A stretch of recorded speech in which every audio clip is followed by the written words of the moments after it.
ವಿರಾಜತೆ ಚಿತ್ರಾಯ ತುಂಗಸಹಭದ್ರಾಯ ಸನ್ನಿಧಿಂ ಸ ಕರೋತ್ವೇ ತ್ವಂ ಶ್ರೀದತ್ತಂ ಲಘುಸನ್ನಿಧಂ ಲಕ್ಷ್ಮೀಪೂರ್ಯ ಭಿಕ್ಷಾಧಾನಂ ಕೃಷ್ಣತೀರೆ ಚಾನುಷ್ಟನಂ ಸದ್ಭಕ್ತಯಾಕ್ಷಯಂ ಧಾನಂ ಶ್ರೀದತ್ತಸ್ಯಾಸ್ತು ಧ್ಯಾನಂ. ಓಂ ಭೂರ್ಭುವಸ್ವಃ ಕಶ್ಯಪಗೋತ್ರರಕ್ತವರ್ಣ ಭೋವರ್ಗ ಇಹಾಗಚ ಇಹತಿಷ್ಠ ಅಕಾರ್ಯಾಯ ನಮಃ. ಓಂ ಮಿತ್ರಾಯ ನಮಃ. ಓಂ ಭ್ರವಯೇ ನಮಃ. ಓಂ ಸೂರ್ಯಾಯ ನಮಃ. ಓಂ ಭಾನವೇ ನಮಃ. ಓಂ ಖಗಾಯ ನಮಃ. ಓಂ ಪುಷ್ಣೇ ನಮಃ. ಓಂ ಹಿರಣ್ಯಗರ್ಭಾಯ ನಮಃ. ಓಂ ಮರಿಚಯೇ ನಮಃ. ಓಂ ಆದಿತ್ಯಾಯ ನಮಃ. ಓಂ ಸಾವಿತ್ರೇ ನಮಃ. ಓಂ ಅಕಾರ್ಯ ನಮಃ. ಓಂ ಭಾಸ್ಕರಾಯ ನಮಃ.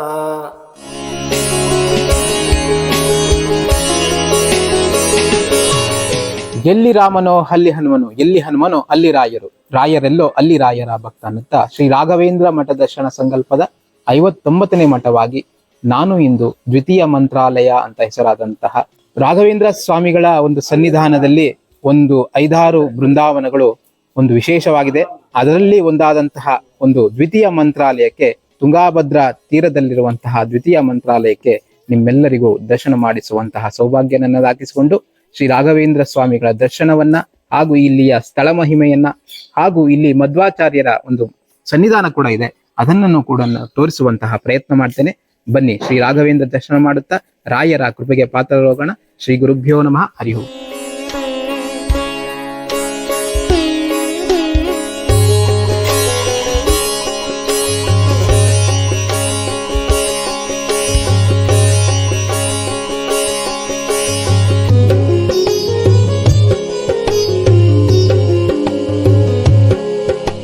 ದಾವಣಗೆರೆ ಜಿಲ್ಲೆಗೆ ಸೇರಿದ ಐತಿಹಾಸಿಕ ನಗರಿ ಹೊನ್ನಾಳಿ.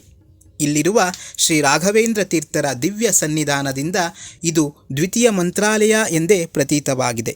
ತಮ್ಮ ಅಂತರಂಗ ಭಕ್ತ ಶ್ರೀ ಶ್ರೀನಿವಾಸಾಚಾರ್ಯ ಬಿದರಳ್ಳಿಯವರನ್ನು ಅಗಲಿರಲಾರದೆ ಗುರುರಾಯರು ತುಂಗಾಭದ್ರೆಯ ತೀರದಲ್ಲಿ ಆಚಾರ್ಯರಿಗೆ ಅಭಿಮುಖವಾಗಿ ನೆಲೆ ನಿಂತಿರದರೆಂದು ಅನೇಕ ಸಂಶೋಧಕರ ಭಕ್ತರ ಅಭಿಪ್ರಾಯ. ವಸ್ತುತಃ ರಾಯರು ಮಂಚಾಲೆಯಲ್ಲಿ ಬೃಂದಾವನ ಪ್ರವೇಶಿಸಿದ 2 ವರ್ಷಗಳೊಳಗೆ ಇಲ್ಲಿಗೆ ರೂಪಾಂತರದಿಂದ ಬಂದು ನೆಲೆಸಿದ್ದಾರೆಂದು ಇಂದಿಗೂ ಇಲ್ಲಿನ ಗ್ರಾಮಸ್ಥರ ನಂಬಿಕೆ. ಇದು ನಿಜವಾದರೆ ಮಂತ್ರಾಲಯ ಬಿಚ್ಚಾಲೆಯ ತರುವಾಯ ಕಾಣಸಿಗುವಂತಹ ರಾಯರ ಮೊದಲ ಪ್ರತಿಷ್ಠಾಪಿತ ಬೃಂದಾವನ ಹೊನ್ನಾಳಿಯದ್ದೇ ಆಗಿರುತ್ತೆ. ಗುರುರಾಯರು ಇಲ್ಲಿಗೆ ಧಾವಿಸಿ ಬಂದ ಕತೆ ಬಹಳ ರೋಚಕವಾದದ್ದು.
ಪೂಜ್ಯಾಯ ರಾಘವೇಂದ್ರಾಯ ಸತ್ಯಧರ್ಮರದಾಯ ಚ ಭಜತಾಂ ಕಲ್ಪವೃಕ್ಷಾಯ ನಮತಾಂ ಕಾಮಧೇನವೇ ಧ್ರುವಾದಿಧ್ವಾಂತರವೇ ವೈಷ್ಣವೇಂದ್ರಿ ವರೇಂದ್ರವೇ ಶ್ರೀ ರಾಘವೇಂದ್ರ ಗುರುವೇ ನಮೋತ್ಯಂತದಾಳವೇ.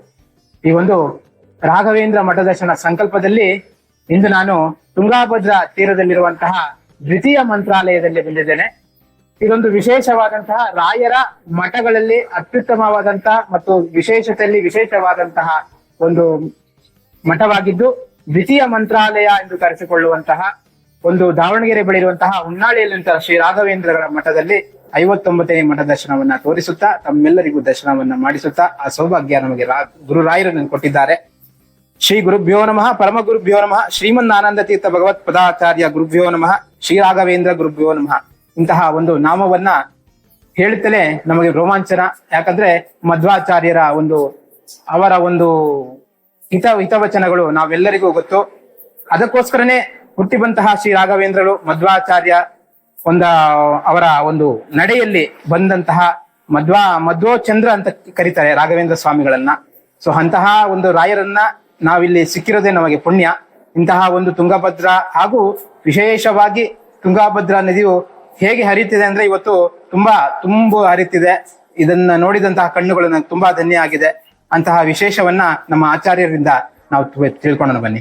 ಗುರುಗಳೇ ನಮಸ್ಕಾರ. ನಮಸ್ಕಾರ.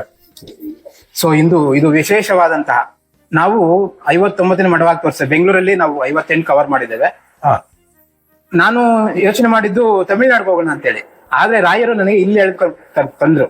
ಸೊ ಅಂದ್ರೆ ನಮ್ಮ ಇಚ್ಛೆಗಿಂತ ರಾಯರ ಇಚ್ಛೆ ದೊಡ್ಡದು ಅನ್ನೋ ತೋರಿಸ್ತದೆ. ಯಾವಾಗ್ಲೂ ನನಗೆ ಒಂದು ಉದಾಹರಣೆ ತೋರಿಸ್ತಾ ಬರ್ತದೆ. ಇದು ಅದ್ರಲ್ಲಿ ಒಂದಾಗಿದೆ. ಸೊ ಈ ಒಂದು ಸ್ಥಳ ಮಹಿಮೆ ನೀವು ಹೇಳೋದಾದ್ರೆ. ಗುರುಭ್ಯೋ ನಮಃ. ಇದನ್ನ ವಿಶೇಷವಾಗಿ ದ್ವಿತೀಯ ಮಂತ್ರಾಲಯ ಅಂತ ಹೇಳಿ ಕರೀತಾರೆ. ರಾಯರು ಮಂತ್ರಾಲಯದಲ್ಲಿ ಬೃಂದಾವನ ಪ್ರವೇಶ ಮಾಡಿದ ನಂತರ 2 ವರ್ಷಗಳ ತರುವಾಯ ಸಾಕ್ಷಾತ್ತಾಗಿ ರಾಯರೇ ಇಲ್ಲಿ ಬಂದು ನೆಲೆಸಿರುವಂತಹ ಬೃಂದಾವನ ಇದು. ಮೃತ್ತಿಕಾ ಬೃಂದಾವನ ಅಲ್ಲ.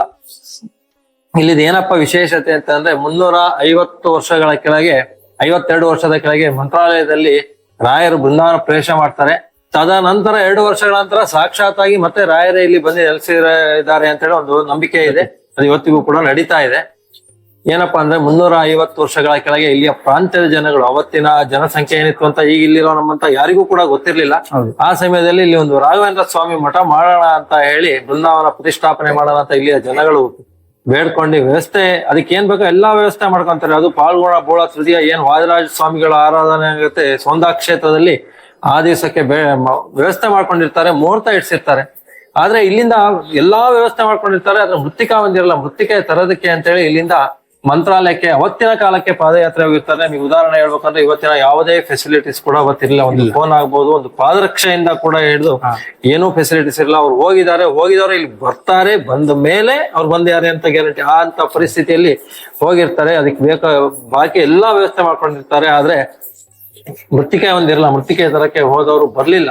ಆ ಸಮಯ ಏನ್ ಮುಹೂರ್ತ ಇಟ್ಟಿರ್ತಾರೆ, ಪಾಲ್ಗೊಣ ಬಹುಳ ತೃತೀಯ ಏನ್ ವಾದರಾಜ ಸ್ವಾಮಿಗಳ ಆರಾಧನೆ ಆಗತ್ತೆ, ಆ ಮುಹೂರ್ತದ ಸಮಯಕ್ಕೆ ಅವರು ಇಲ್ಲಿ ಸರಿಯಾಗಿ ಬರ್ಲಿಲ್ಲ ಅಂತೇಳಿ ಇಲ್ಲಿ ಇದ್ದಂತವ್ರಿಗೆ ಯೋಚನೆ ಒಂಥರ ಗಾಬರಿ. ಯಾಕೆಂದ್ರೆ ಇವತ್ತಿಗೂ ಕೂಡ ಒಂದು ಮುಹೂರ್ತ ಅಂತ ಹೇಳಿ ನಡೀತಾ ಇರೋದು. ಆ ಮುಹೂರ್ತ ಮೀರಬಾರ್ದು ಅಂತ ಇವತ್ತು ನಡೆಯೋ ಒಂದು ಉಪನಯನ ಆಗಿರ್ಬೋದು, ಒಂದು ಮದುವೆ ಆಗಿರ್ಬೋದು, ಯಾವುದೇ ಒಂದು ಶುಭ ಕಾರ್ಯಕ್ಕೆ ಒಂದು ಮುಹೂರ್ತ ಅಂತ ಇರ್ತಾರೆ. ಆ ಮುಹೂರ್ತ ಮೀರಬಾರ್ದು ಅಂತ ಹೇಳಿ. ಆದ್ರೆ ಆ ಸಮಯಕ್ಕೆ ಸರಿಯಾಗಿ ಏನಾಗತ್ತೆ ಅಂತಂದ್ರೆ ಬರಲ್ಲ.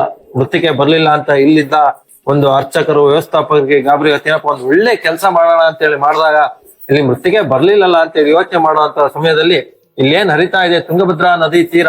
ಈ ತುಂಗಭದ್ರಾ ನದಿ ತೀರದಲ್ಲಿ ಒಬ್ರು ಸನ್ಯಾಸಿಗಳು ಬಂದು ಕುತ್ಕೊಂಡು ಪೂಜೆ ಮಾಡ್ತಾ ಕೂತಿರ್ತಾರೆ. ಯಾರೋ ಬಂದ ಭಕ್ತರ ಹೇಳ್ತಾರೆ, ಇಲ್ಲ ಇಲ್ಲಿ ಒಬ್ರು ಸನ್ಯಾಸಿಗಳು ಬಂದು ಕುತ್ಕೊಂಡು ಪೂಜೆ ಮಾಡ್ತಾ ಇದಾರೆ, ಅವ್ರಿಗೆ ಹೋಗಿ ವಿಚಾರಿಸೋಣ. ಯಾಕೆಂದ್ರೆ ಜ್ಯೋತಿಷ್ಯ ಅನ್ನೋದು ಇವತ್ತಿದೆ, ಅವತ್ತು ಇನ್ನೂ ತುಂಬಾ ಚೆನ್ನಾಗಿದ್ದಂತ ಕಾಲ ಅಂತ ನಾವು ಕೇಳಿದೀವಿ. ಆವಾಗ ಯಾರೋ ಬಂದವ್ರು ಹೇಳ್ತಾರೆ, ಇಲ್ಲ ಇಲ್ಲಿ ಸನ್ಯಾಸಿಗಳೊಬ್ರು ಕುತ್ಕೊಂಡು ಪೂಜೆ ಮಾಡ್ತಾ ಇದ್ರೆ ಅವ್ರ ಹತ್ರ ಹೋಗಿ ವಿಚಾರಿಸೋಣ, ಅವರ ಇದ್ರಲ್ಲಿ ಏನಾದ್ರು ಸಲಹೆ ಸಿಕ್ಬೋದು, ಸೂಚನೆ ಸಿಕ್ಬೋದು, ಅಥವಾ ಇನ್ಯಾವ್ದಾದ್ರು ಮುಹೂರ್ತ ಬೇರೆ ಸಿಕ್ಬೋದು ಅಂತೇಳಿ ಅವ್ರ ಹತ್ರ ಹೋಗಿ ಕೇಳಿದಾಗ ಅವ್ರು ಹೇಳ್ತಾರೆ, ಇಲ್ಲ ನಾನು ಈಗ ಕೂಡ ಇನ್ನು ಮಂತ್ರಾಲಯದಿಂದ ಬರ್ತಾ ಇದ್ದೀನಿ ಅಷ್ಟೇ, ನೀವು ಆಯ್ತು ಅಂದ್ರೆ ನಾವು ಒಳಗಡೆ ಬಂದು ನೋಡ್ತೀನಿ. ಅಷ್ಟೇ ಅಲ್ಲದೆ ಅದಕ್ಕೆ ಏನ್ ಬೇಕೋ ಎಲ್ಲಾ ಪರಿಕರಗಳು ನನ್ನ ಹತ್ರ ಇದೆ, ನೀವು ಆಯ್ತು ಅಂದ್ರೆ ಒಳಗಡೆ ಬರ್ತೀನಿ ಅಂತ ಹೇಳಿ ಹೇಳ್ತಾರೆ. ಆಯ್ತು ಅಂತೇಳಿ ಅವ್ರಿಗೆ ಅಪ್ಪಣೆ ಕೊಟ್ಟು ಇವ್ರು ಏನ್ ವ್ಯವಸ್ಥಾಪಕರು ಇರ್ತಾರೆ ಅವ್ರ ಅಪ್ಪಣೆ ಅಂತ ಆಯ್ತು ಅಂತ ಅವ್ರಿಗೆ ಕರ್ಕೊಂಡ್ಬರ್ತಾರೆ. ಬರ್ಬೇಕಾದ್ರೆ ಅವ್ರು ಬರ್ಬೇಕಾದ್ರೆ ಒಂದು ಮುಖ್ಯ ಪ್ರಾಣದೇವರು, ಒಂದು ನರಸಿಂಹದೇವರ ಸಾಲಿಗ್ರಾಮ, ಮತ್ತೆ ಒಂದು ಹರಿವಾಣ, ತಾಮ್ರದ ಹರಿವಾಣ, ಮತ್ತೆ ವಿಶೇಷವಾಗಿ ಹಳದಿಯ ಮಂತ್ರಾಕ್ಷತೆ ರಾಘವೇಂದ್ರ ಸ್ವಾಮಿ ಮಠದಲ್ಲಿ ಇಲ್ಲಿ ಮಾತ್ರ ಕೊಡೋದು. ಇನ್ನೆಲ್ಲಾ ಕಡೆ ಕೂಡ ಕೆಂಪು ಮಂತ್ರಾಕ್ಷತೆನೇ ಇರೋದು. ಇದಿಷ್ಟು ತಗೊಂಡು ಒಳಗೆ ಹೋಗಿ ಅವ್ರು ಬಾಗಿಲು ಹಾಕೊಂತಾರೆ. ಬಾಗಿಲು ಹಾಕೊಂಡು ಎಷ್ಟೇ ಹೊತ್ತಾದ್ರೂ ಅವ್ರು ಬಾಗಿಲು ತೆಗಿಯಲ್ಲ. ಬಾಗಿಲು ತೆಗೀಲಿಲ್ಲ ಅಂತ ಹೇಳಿ ಅವರಿಗೆ ಅನುಮಾನ ಆಗತ್ತೆ. ಯಾಕಂದ್ರೆ ಯಾರಿಗಾದ್ರೂ ಒಂದು ಟೈಮ್ ಮೀರ್ ಬಿಡ್ತದೋ, ಆ ಟೈಮ್ ಮೀರ್ತು ಅಂತ ಹೇಳಿ ಅರ್ಚಕರಿಗೆ ಅನುಮಾನ ಆಗಿ ಆಮೇಲೆ ಬಾಗಿಲು ತೆಗೆದು ನೋಡಿದ್ರೆ ಅಲ್ಲಿ ಅವ್ರು ಇರಲ್ಲ, ಅವ್ರು ಅದೃಶ್ಯರಾಗಿರ್ತಾರೆ. ಇದು ಅವರು ತಂದಿದ್ದ ಪರಿಕರಗಳು ಮಾತ್ರ ಇವತ್ತಿಗೂ ಕೂಡ ಹಾಗೆ ಇದೆ. ಬೆಳಗ್ಗೆ 9 ಗಂಟೆ 9:30 ಅಷ್ಟೊತ್ತಿಗೆ ಬಂದ್ರೆ ಹರಿವಾಣವನ್ನು ತೋರಿಸ್ತೀವಿ. ತದನಂತರ ಆದ್ರೆ ಮತ್ತೆ ಮಾರನೇ ದಿವಸನೇ ನೋಡ್ಬೇಕಾಗತ್ತೆ. ಇನ್ನ ಮುಖ್ಯ ಪ್ರಾಣದೇವರನ್ನ ಯಾವಾಗ ಬಂದ್ರು ಕೂಡ ಬೃಂದಾವನ ಮೇಲೆ ಇರುತ್ತೆ, ನೋಡ್ಬೋದು. ಹಳದಿ ಮಂತ್ರಾಕ್ಷತೆ ನಾವು ಕೊಡ್ತೀವಿ. ಇಷ್ಟು ಇಲ್ಲಿ ವ್ಯವಸ್ಥೆ. ಇಷ್ಟು ಅದೇ ದಿವಸ ರಾತ್ರಿ ಅರ್ಚಕರಿಗೆ ಸ್ವಪ್ನ ಆಗತ್ತೆ, ನಾವು ಸಾಕ್ಷಾತ್ ಆಗಿ ಇಲ್ಲಿ ಬಂದು ನೆಲೆಸಿರ್ತೀವಿ. ಅಷ್ಟೇ ಅಲ್ಲದೆ ಈಗ ಏನ್ ನೀವು ನೋಡಿದ್ರಿ ಬೃಂದಾವನ ಕೂಡ ಇಲ್ಲಿಂದ ಒಂದು 2-3 ಕಿಲೋಮೀಟರ್ ದೂರದಲ್ಲಿ ಇರುವಂತ ಒಂದು ಬಾವಿಯಲ್ಲಿ ಸಿಕ್ಕಿರುವಂತಹ ಬೃಂದಾವನ, ಅದು ಕೂಡ ಅರ್ಚಕರಿಗೆ ಸ್ವಪ್ನ ಆಯ್ತು. ಇಂತಹ ಕಡೆನೆ ಬೃಂದಾವನ ಇದೆ, ಅದನ್ನ ತಗೊಂಬಂದು ಇಲ್ಲಿ ಪ್ರತಿಷ್ಠಾಪನೆ ಮಾಡ್ರಿ ಅಂತ ಹೇಳಿ. ಅಷ್ಟೇ ಅಲ್ಲದೆ ಅವತ್ತೇ ರಾತ್ರಿ ಅರ್ಚಕರಿಗೆ ಸ್ವಪ್ನ ಆಗಿದ್ರಿಂದ ಅದನ್ನೇ ತಗೊಂಬಂದು ಪ್ರತಿಷ್ಠಾಪನೆ ಮಾಡೋದ್ರಿಂದ, ಅಷ್ಟೇ ಅಲ್ಲದೆ ಸಾಕ್ಷಾತ್ತಾಗಿ ರಾಯರೇ ಬಂದಿದ್ದಾರೆ ಅಂತ ಇವತ್ತಿಗೂ ಕೂಡ ನಂಬಿಕೆ ಇರೋದ್ರಿಂದ ಇದನ್ನ ವಿಶೇಷವಾಗಿ ದ್ವಿತೀಯ ಮಂತ್ರಾಲಯ ಅಂತಾರೆ. ಅಷ್ಟೇ ಅಲ್ಲದೆ ಎದುರುಗಡೆ ನೀವು ನೋಡ್ತಾ ಇದ್ದೀರಾ ತುಳಸಿ ಕೊಪ್ಪಲು ಪ್ರಾಣದೇವರು ಅಂತ, ಒಂದು ತುಳಸಿ ವನದಲ್ಲಿ ಸಿಕ್ಕಿದಂತಹ ಪ್ರಾಣದೇವರು ಇದು. ಹಾಗಾಗಿ ಇದನ್ನ ತುಳಸಿ ಕೊಪ್ಪಲು ಪ್ರಾಣದೇವರು ಅಂತಾರೆ. ಅಷ್ಟೇ ಅಲ್ಲದೆ ಹರಿತಾ ಇರುವಂತಹ ನದಿ ತುಂಗಭದ್ರಾ ನದಿ. ಈ ತುಂಗಭದ್ರಾ ನದಿ ಕೂಡಲಿಯಲ್ಲಿ ತುಂಗ ಮತ್ತೆ ಭದ್ರಾ ಸಂಗಮ ಆದ ನಂತರ ಮೊಟ್ಟ ಮೊದಲ ದೊಡ್ಡ ಕ್ಷೇತ್ರ ಅಂದ್ರೆ ಹೊನ್ನಾಳಿ ಅನ್ಸ್ಕೊಳತ್ತೆ. ಯಾಕೆಂದ್ರೆ ಇದೇ ನದಿ ಹರಿಹರ ಮಂತ್ರಾಲಯ ದೊಡ್ಡ ಕ್ಷೇತ್ರಗಳಿಗೆ ಹರಿತಾ ಇದೆ. ಆದ್ರೆ ಮೊಟ್ಟ ಮೊದಲ ದೊಡ್ಡ ಕ್ಷೇತ್ರ ಅಂದ್ರೆ ಹೊನ್ನಾಳಿ ಅನ್ಸ್ಕೊಳತ್ತೆ. ಅಷ್ಟೇ ಅಲ್ಲದೆ ಅಲ್ಲಿ ಒಂದು ರಾಮ ಮಂಟಪ ಅಂತ ಇದೆ. ಇಲ್ಲಿ ರಾಮಚಂದ್ರ ದೇವರು ಪಿಂಡಪತ್ರ ಯಜ್ಞ ಮಾಡಿದ್ರು ಅಂತ ಹೇಳಿ ಕೂಡ ಪ್ರತೀತಿ ಇದೆ. ಹಾಗಾಗಿ ಇಲ್ಲಿ ಅದು ಒಂದು ವಿಶೇಷತೆ. ಅವರ ತಂದೆ ದಶರಥ ಮಹಾರಾಜರು ಮಾಡಿದ್ದು, ಹಾಗಾಗಿ ಅದು ಒಂದು ಇಲ್ಲಿ ವಿಶೇಷತೆ. ಅಷ್ಟೇ ಅಲ್ಲದೆ ನೀವು ನೋಡ್ತಾ ಇದ್ದೀರಾ ಕೇಶವ ದೇವರು, ಇದು ಇಲ್ಲಿಯ ಪ್ರಾಂತ್ಯದ ದೇವರು ಕೇಶವ ದೇವರು ಅಂತ ಹೇಳ್ತಾರೆ. ಎದುರುಗಡೆ ತುಳಸಿ ಕೊಪ್ಪಲು ಪ್ರಾಣದೇವರು ಇಲ್ಲಿ ಪ್ರತೀತಿ. ಬಂದವರಿಗೆಲ್ಲ ಕೂಡ ತುಂಬಾ ಅನುಕೂಲ ಆಗಿದೆ. ಶ್ರೀ ಗುರುಭ್ಯೋ ನಮಃ. ಇದೊಂದು ತುಂಬಾ ಒಂದು ವಿಸ್ತಾರವಾದಂತಹ ದ್ವಿತೀಯ ಮಂತ್ರಾಲಯದ ಒಂದು ವಿವರಣವನ್ನ ನೀಡಿದ್ದಾರೆ. ಹೀಗೆ ರಾಯರ ಬಗ್ಗೆ ನಾವು ತಿಳಿತಾ ಹೋಗ್ತೇವೆ. ತುಂಬಾನೇ ಒಂದೊಂದು ದರ್ಶನದಲ್ಲಿ ನಾವು ತಿಳಿತಾ ಹೋಗ್ತೇವೆ. ಕಲಿಯುವಂತದ್ದು ತುಂಬಾ ಇದೆ. ಸೊ ರಾಯರು ಕಲಿಸೋಕೋಸ್ಕರ ನಮ್ಮನ್ನೆಲ್ಲ ಒಂದು ಮುಕ್ತಿ ಕೊಳ್ಳಿಕ್ಕೋಸ್ಕರ ರಾಯರು ನಮಗೋಸ್ಕರ 700 ವರ್ಷಗಳ ಕಾಲ ನಮಗೋಸ್ಕರ ಇದ್ದಾರೆ. ಇನ್ನೇನು ಬರುವ ಒಂದು 353ನೇ ಒಂದು ಆರಾಧನೆ ದಿವಸ ನಮ್ಮ ಹತ್ತಿರದಲ್ಲೇ ಇದೆ. ನೀವೆಲ್ಲರೂ 353ನೇ ಆರಾಧನೆಗೆ ನಿಮ್ಮ ಸ್ಥಳೀಯವಾದಂತಹ ಯಾವುದಾದರೂ ಮಠದ ನಿಮ್ಮ ಕೈಲಾದಂತಹ ಸೇವೆ, ಅಟ್ಲೀಸ್ಟ್ ನಿಮಗೆ ದುಡ್ಡಿಲ್ವಾ ಹಣವಿಲ್ವಾ, ಏನಾದರೂ ಒಂದು ಕಾರ್ಯ ಮಠದಲ್ಲಿ ಮಾಡುವಂತಹ ಒಂದು ಚಟುವಟಿಕೆ ಮಾಡ್ಕೊಳ್ಳಿ. ರಾಯರು ನಿಮಗೆ ಪೂರ್ಣ ಅನುಗ್ರಹ ಸಿಗುತ್ತೆ ಅಂತ ಈ ಒಂದು ಮಠದ ವಿಶೇಷವನ್ನ ತಿಳಿಸುತ್ತಾ ರಾಯರ ದರ್ಶನ ಮಾಡುತ್ತಾ ತೋರ್ತಾ ಇದ್ದೀವಿ. ಮತ್ತೆ ಇಲ್ಲಿ ಗೋಶಾಲೆ ಕೂಡ ಇದೆ. ಮಠದ ವತಿಯಿಂದನೇ ಗೋಶಾಲೆ ಇದೆ. ಗೋದಾನ ಮಾಡೋಕ್ಕೂ ಕೂಡ ಮಠದ ವತಿಯಿಂದ ಅನುಕೂಲ ಇದೆ. ಹೆಚ್ಚಿನ ವಿವರಗಳಾಗಿ ವ್ಯವಸ್ಥಾಪಕರನ್ನು ಸಂಪರ್ಕಿಸಬಹುದು. ಕೃಷ್ಣಾರ್ಪಣ. ಅವರ ಒಂದು ನಂಬರ್ ಅನ್ನ ನಾವು ಡಿಸ್ಕ್ರಿಪ್ಷನ್ ಕೊಡ್ತೇವೆ. ಪ್ರತಿಯೊಬ್ರು ಕೂಡ ಕಾಂಟ್ಯಾಕ್ಟ್ ಮಾಡಿ, ಇಲ್ಲ ಮುಂಚೆ ಅವ್ರಿಗೆ ಹೇಳಿದ್ರೆ ನಿಮ್ಗೆಲ್ಲ ವ್ಯವಸ್ಥೆ ಮಾಡ್ಕೊಡ್ತಾರೆ.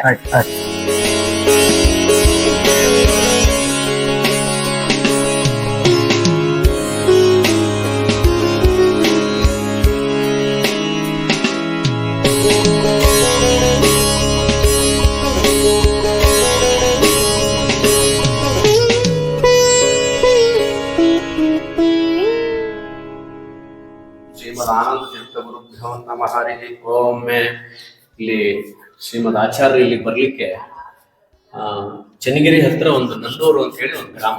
ಸರಿ. ಆ ಗ್ರಾಮದಲ್ಲಿ ಶಿಲ್ಪಿ ಇದ್ದ. ಆ ಶಿಲ್ಪಿ ಮನೆಯಲ್ಲಿ ಸಾಲಿಗ್ರಾಮ ಶಿಲೆ ಇತ್ತು. ಅದನ್ನು ಅವನು ದುರ್ಗಾದೇವಿ ಮೂರ್ತಿ ಮಾಡಿದ್ದಾರೆ. ಸರಿ. ಅವನಿಗೆ ಸ್ವಪ್ನದಲ್ಲಿ ಮಧ್ವಾಚಾರ್ಯರು ಬಂದು ನನ್ನ ಮೂರ್ತಿ ಕೆತ್ತು ಅಂತ ಹೇಳಿ ಅವನಿಗೆ ಸ್ವಪ್ನ ಆಯ್ತು. ಸರಿ. ಹಾಗೆ ಅಚಲಾಸನ ಪಟ್ಟಿ ಎಲ್ಲ ರೆಡಿ ಮಾಡ್ದ, ದಂಡಕ ಎಲ್ಲ ರೆಡಿ ಮಾಡ್ದ. ಹೆಣ್ಣು ಮೂರ್ತಿ ಅಂತ ಹೇಳಿ ಸ್ವಲ್ಪ ಹೊಟ್ಟೆ ಜಾಸ್ತಿ ಇತ್ತು, ಅದನ್ನು ತೀಡಬೇಕನ್ಸ್ಬೋದು. ಒಂದ್ಸಲ ತೀಡ್ದ, ರಕ್ತ ಬಂತು ಶಿಲೆಯಿಂದ. ಅದಕ್ಕೆ ಬೆಳ್ಳಿ ಹಚ್ಚಿದ. ಮತ್ತೊಂದ್ಸಲ ತೀಡ್ದ, ಮತ್ತೆ ರಕ್ತ ಬಂತು. ಮತ್ತೆ ಬೆಳ್ಳಿ ಹಚ್ಚಿ ಯಾಕೆ ಹಿಂಗಾಯ್ತು ಅಂತ ಇದು ಮಾಡಿದಾಗ ಪುನಃ ಮತ್ತೆ ಆಚಾರ್ಯರು ಸ್ವಪ್ನದಲ್ಲಿ ಬಂದು ಅವನಿಗೆ ಹೇಳಿದರು, ಈ ಶಿಲೆ ಒಳಗೆ ನಂದು ಪ್ರವೇಶ ಆಗಿದೆ, ಆ ಶಿಲೆ ಮುಟ್ಟಬೇಡ. ಆಮೇಲೆ ನಮ್ಮ ವಂಶಸ್ಥರಿಗೆ ಸ್ವಪ್ನ ಆಗಿ ಇಂಥ ಕಡೆಗೆ ಮಧ್ವಾಚಾರ್ಯ ಮೂರ್ತಿ ಇದೆ, ತಂದು ಪ್ರತಿಷ್ಠಾಪನೆ ಮಾಡ್ರಿ ಅಂತ ಹೇಳಿದಾಗ ಆಯ್ತು ಅಂತಂದು ಹೇಳಿ ಹೊಳೆಹೊನ್ನೂರು ಸತ್ಯ ಧರ್ಮರು ಬಂದು ಶ್ರೀಮದ್ ಆಚಾರ್ಯರ ಪ್ರತಿಷ್ಠಾಪನೆ ಮಾಡಿದ್ದು. ಶ್ರೀಮದ್ ಆಚಾರ್ಯ ಇಲ್ಲಿ ಬಂದಿದ್ದಾರೆ. ಮತ್ತೆ ಅವರು ಬೆಳ್ಳಿ ಹಚ್ಚಿದ ಕುರಿತು ಇಲ್ಲಿ ನಿಮಗೆ ಬೆಳ್ಳಿ ಒಂದು ಹೌದು. ಚುಕ್ಕೆ ಕಾಣ್ತಾ ಇದೆ ಅಲ್ಲ, ಈ ಕಡೆ ಒಂದು ಬೆಳ್ಳಿ, ಅದು ಇನ್ನೂ ಗುರುತು ಹಾಗೆ. ಹಾಗಾಗಿ ಈಗ ಒಂದು 450 ವರ್ಷದ ಹಳೆ ಸಾಲಿಗ್ರಾಮ ಕೈಯಲ್ಲಿ ದಂಡ ಇದೆ, ಅಚಲಾಸನ ಪಟ್ಟಿ ಇದೆ, ಶ್ರೀಮದ್ ಸರ್ವಮೂಲ ಗ್ರಂಥ ಇದೆ. ಈ ಕಡೆಗೆ ಕಮಂಡಲ, ಒಂದು ಹನುಮ ಭೀಮರ ಅವತಾರ, 3 ಅವತಾರ, ಹನುಮ ಭೀಮ ಮಧ್ವರ ಅವತಾರ.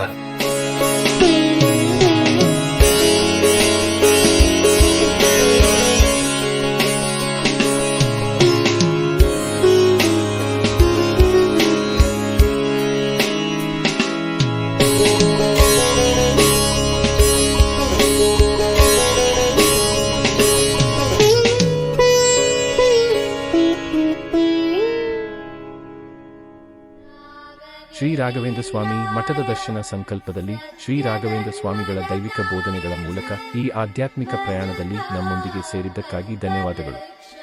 ಈ ಭಾವಪೂರ್ಣ ಅನುಭವವನ್ನು ನೀವು ಆನಂದಿಸಿದ್ದರೆ ಶ್ರೀ ರಾಘವೇಂದ್ರ ಸ್ವಾಮಿಗಳ ಬೋಧನೆಗಳು ಮತ್ತು ಪವಾಡಗಳಿಗೆ ಮೀಸಲಾದ ಹೆಚ್ಚಿನ ಪುಷ್ಟೀಕರಿಸುವ ವಿಷಯಕ್ಕಾಗಿ ರಾಯರ ಭಕ್ತ ಚಾನೆಲ್ಗೆ ಚಂದಾದಾರರಾಗಲು ಮರೆಯಬೇಡಿ. ಅಧಿಸೂಚನೆಗಳನ್ನು ಸ್ವೀಕರಿಸಲು ಬೆಲ್ ಐಕಾನ್ ಅನ್ನು ಒತ್ತಿರಿ ಮತ್ತು ಭಕ್ತಿಯ ಸಾಗರದಲ್ಲಿ ಮುಳುಗುವ ಅವಕಾಶವನ್ನು ಎಂದಿಗೂ ಕಳೆದುಕೊಳ್ಳಬೇಡಿ. ಆಧ್ಯಾತ್ಮಿಕ ಕಂಪನಗಳನ್ನು ಹರಿಯುವಂತೆ ಮಾಡಲು ಸಾಮಾಜಿಕ ಮಾಧ್ಯಮದಲ್ಲಿ ನಮ್ಮೊಂದಿಗೆ ಸಂಪರ್ಕದಲ್ಲಿರಿ. ರಾಯರ ಭಕ್ತ Facebook, Instagram, Twitter, Threads, YouTube, Telegram channel, WhatsApp channel.